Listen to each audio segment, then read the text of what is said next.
Well, we have breaking news coming in from Iran. Iranian officials have told Reuters that the Iranian President Ebrahim Raisi, along with 8 co-passengers, died when the helicopter crashed as it was crossing mountain terrain in heavy fog. And just moments before, we received first pictures of the crash site, where the Iranian TV said that there are no signs of life. Well, this is news coming in from Iran, where Iranian officials have told Reuters that Iranian President Ebrahim Raisi, along with 8 co-passengers, died when the helicopter crashed as it was crossing mountain terrain in heavy fog. For more on this, our Pakistan Bureau Chief Anas Malik is joining us on the phone line. Anas is currently in Astana, Kazakhstan, where the Iranian Foreign Minister was supposed to attend the SCO Foreign Ministers meeting. Hi, Anas. We have the breaking news from Iran, where Iranian officials have told Reuters that the Iranian president and the foreign minister have died in that fatal chopper crash.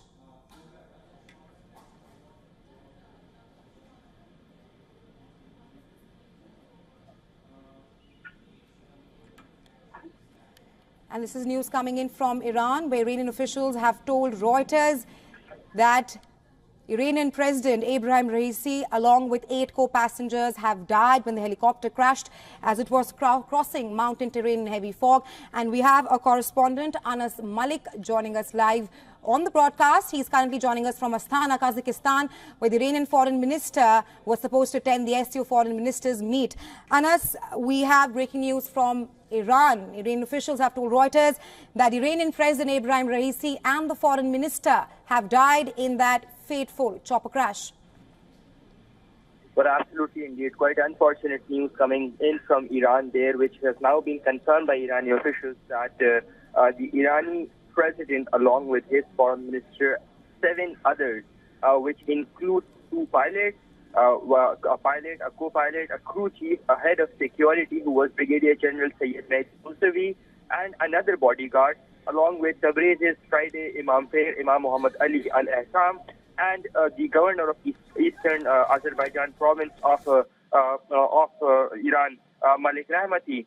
They have all died. They have passed away following a fatal crash of a helicopter, and that was reported earlier yesterday. Now, rescue operations were ongoing. The crash was first reported at about 4:30 p.m. Local time, which said, and the report that first came in, they said that the helicopter carrying the president had met with an incident which was just converted into a hard landing, and it only came to light only when the other 2 helicopters, part of the convoy acting as a decoy, they had managed to land in Tabriz. But the main helicopter that was carrying President Raisi and 8 others, including the Foreign Minister Amir Abdullahian, that did not manage to land. Now, the other problem was that with regards to the security issues, the main helicopter did not have a transponder on, which of course made it quite difficult, or rather next to impossible, to have it located per se. And this is standard practice given the security concerns. That the decoy ones, they move in form of a convoy, and the decoy helicopters have their transponders on. Now, the decoy helicopters did land, but the main helicopter did not manage to land, after which the bad weather conditions at about 4:45 p.m.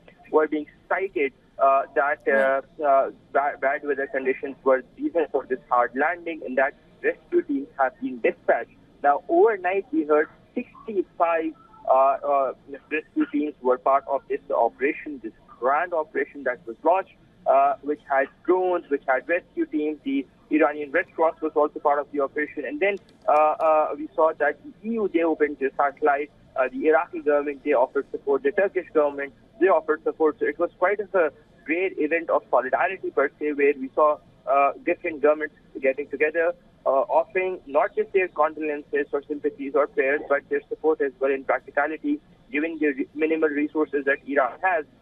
Then after that, we heard over the time that during the course of night, we heard from the Iranian officials that the rescue teams have indeed made it to the place of the hard landing. And overnight, in fact, early in the morning, we heard that there are little to no signs of life given the wreckage and debris, which is indicative of that, and that there are no heat signatures that are emitted. A short while back, we heard the absolute gut-wrenching and unfortunate news from the Irani side. The Irani officials have confirmed that President Ebrahim Raisi has, along with 8 other people on board his helicopter, have not managed to survive. They have passed away in this fatal helicopter crash that took place in eastern Azerbaijan province.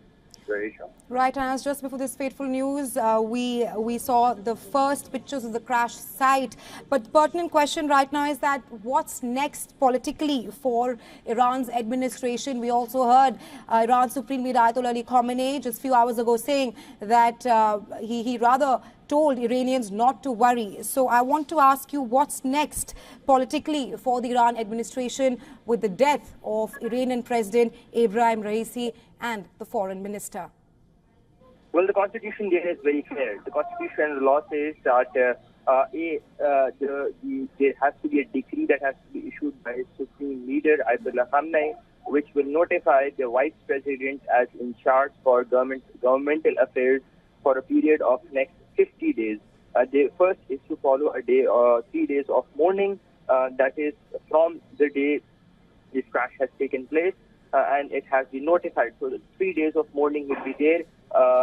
If they manage to find his mortal remains, the mortal remains of those on board, then burial service will take place.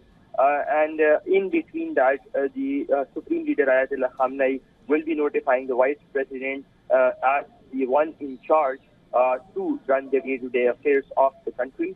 This will be for a period of 50 days only, and that it would be mandatory for the new Vice President or the first Vice President to conduct elections in the course of the next 50 days.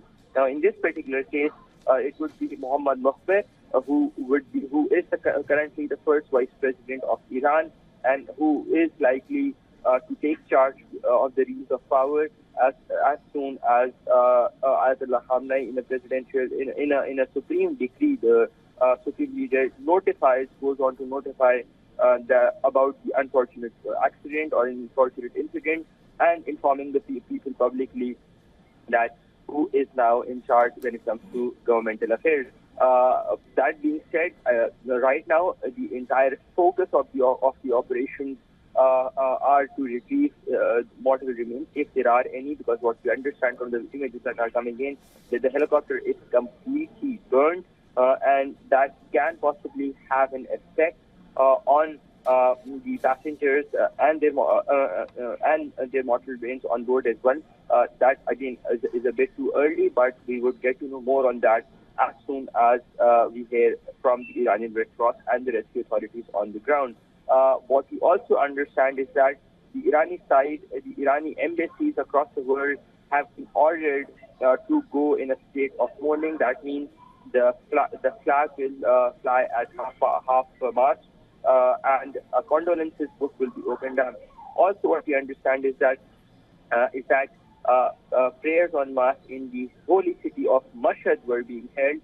They're now being converted into a condolence reference, as they would say, and prayers are now more focused on to pray for the betterment of the departed souls.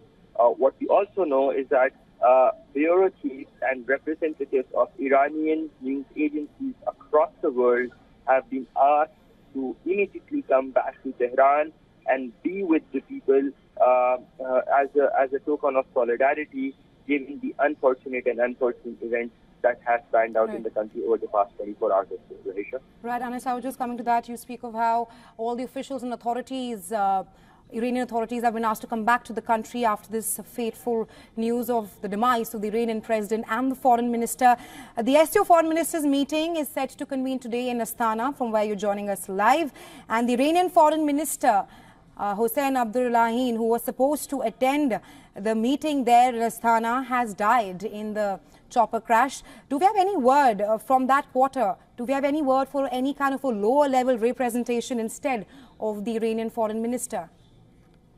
Well, we already have the Iranian delegation, or one person representing Iran from Tehran at the headquarters here. He is the national coordinator for the Shanghai Cooperation Organization. What we have heard on background from the SK Secretariat is that the Iranian charge d'affaires here in Astana will now be leading the Iranian delegation for the Shanghai Cooperation Organization meeting of the Council of Foreign Ministers that is scheduled to take off today through an informal dinner that begins sometime at around 6:30 in about 8 hours from now, local time.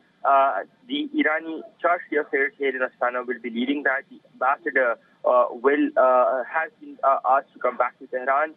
So therefore, the Irani charge d'affaires, the CDA, will be leading that. What we knew that up until last night, the Iranian officials were quite optimistic. They did not indicate a change in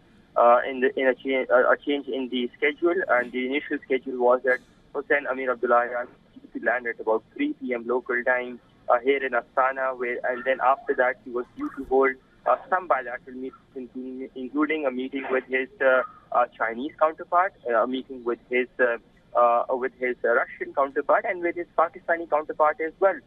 But now that he will not be here because of this unfortunate incident where there is no sign of life, and he has unfortunately passed away. So the Iranian side will now be represented by a local and in-house officer, the charge d'affaires, who is based here at the Embassy of Iran in Astana. Right, Anas, thank you for joining us on this broadcast.